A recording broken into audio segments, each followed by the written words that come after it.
Alright, so today I'm just going to be doing a quick overview of the new Fenix AR102 pressure switch that I bought. Be showing you how to mount it on the rifle, and also the actual mount that I have is from JetBeam. I got this for $5, which is why I bought it. It seems to be pretty nice. I mean, it's machined well. I don't know how it's going to hold up under fire, but I'll eventually get to testing that out. So let's go ahead and put it on. First thing I'm going to do is unload the rifle. Make sure it's clear. Alright, flipped on safe. Go ahead and remove the bipod. Not going to ever need this for tactical purposes. So since we're installing the flashlight, it's going to be for tactical. Now I'm going to mount the flashlight on the side. If you have a rail like this, you can mount it anywhere you want. I'm going to go with the right side since I'm a right-handed shooter, which means my heavy view of sight's on the left side of the rifle. This is a offset mount, so it actually mounts so that the flashlight's hanging either below or above. You'll see it's going to be mounted like this. So go ahead and loosen that up and take the top off to mount the flashlight. It's got 4 hex screws in here. The mount does. It comes with the Allen wrench. So we'll just go ahead and pop those off. Okay, I got the top off, so it just came off with the 4 screws, and I loosened the bolt that actually is going to attach to the rail. So now to mount the flashlight, you're just going to place the light or the mount inside of the grip area of the flashlight. Now you could probably do it high or low if you want to, but that's what that's designed for. So make sure you position it so that your mode switch on the flashlight isn't up against the actual rifle.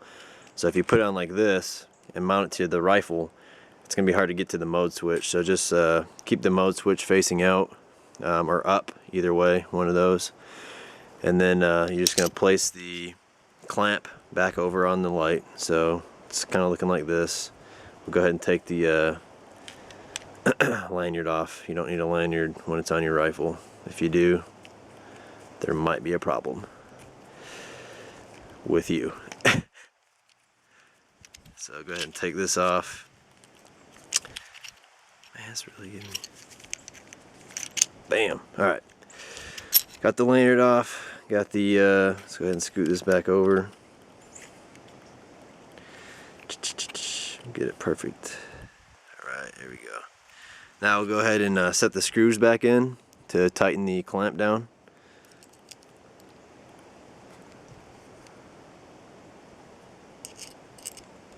Alright, so we got the flashlight mounted inside of the actual mount. Pressure mode switch is on the outside. You can take this off or leave it on if you want. It's completely up to you. So here's what the actual mount looks like. And next we're going to add the pressure switch to the flashlight, which is really easy. All we're going to do is remove the tail cap and replace it with the pressure switch tail cap, the AR102. It's made by Fenix, so it's designed for the TK15 and the TK21. So there we have it. This part's already done. Now this switch has 4 pressure switches inside, and this will be mounted to either your grip, the foregrip. You can mount it to the actual rail if you wanted to. Personally, I won't probably use the pressure switch a lot if I have the flashlight mounted on there. I'm going to either have the flashlight on or have it off. So for domestic purposes, I'm not going to really need the ability to toggle this on and off in an instant. So this is how it works. The actual tail cap has a constant on also, so you can turn the flashlight on and off at the base of the tail cap, or you can use the pressure switch, which just works by putting pressure on the switch. Like I said, there's 4 pressure points in this switch, this particular pressure switch. And so that's that. Next we'll go ahead and mount it to the rifle, let you see how it looks.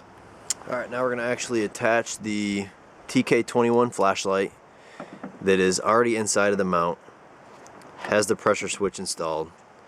We're going to go ahead and attach it to the rifle. So all you're going to do is, loosen up the rail mount. You're going to place it onto the rail like so. Anyone that has any type of rail accessory is going to be able to do this no problem. And even if you don't, there's no learning curve at all. It's pretty much common sense if you own a weapon like this. So we're going to make sure that it sits in between the actual rail placement. We don't want it just chilling on the ledge, so it's in between the rail mounts. And we're going to tighten it down, and there we go. It's actually installed onto the rifle. The pressure switch I'm not going to physically install, but typically you're going to want the pressure switch mounted wherever you're comfortable holding the rifle. However you shoot under tactical circumstances is how you're going to want the mount on there. So some people might put it here, some people might put it here so that you can have your actual fingers on it. You can attach it here if you're a front, if you're used to gripping the magazine. This might be a better place for it, but then it might get in the way of doing quick reloads. And you can also mount it to the grip if you want.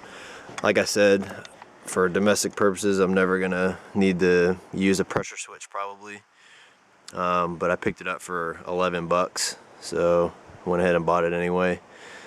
And that's the TK21 mounted on an AR-15, and my AR-15 is a Bushmaster 223. It's the XM15E2 S model. So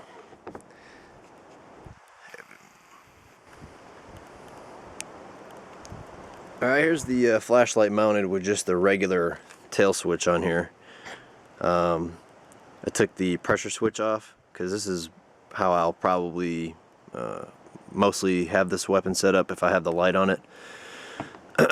So there's what it looks like.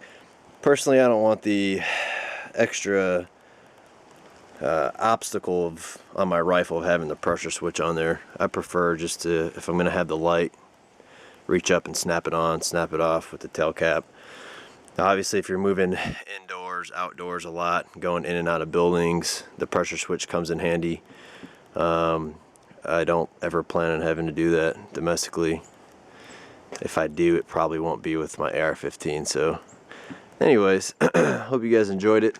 Let me know if you got any questions about the pressure switch or the mount, and I'll try to answer those if I can.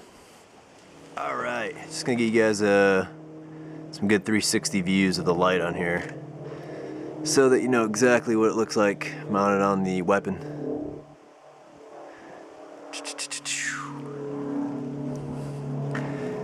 I'm actually pretty impressed with the $5 mount. We'll see how it holds up. I mean, it's designed well. I checked out some of the more expensive mounts. Doesn't seem to be a whole lot of difference to it. But time will tell.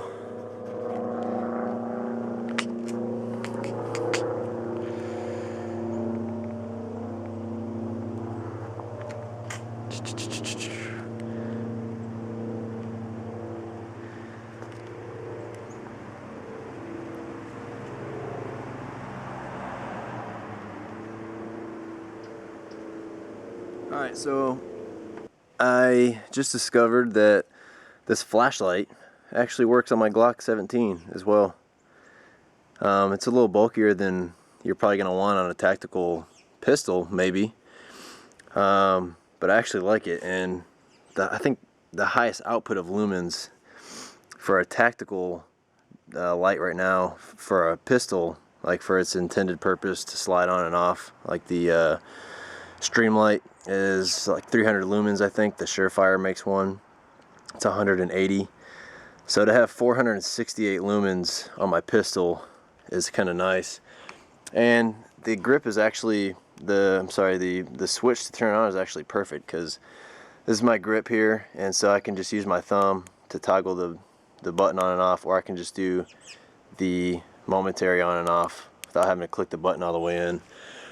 So it mounts on it just like the AR-15.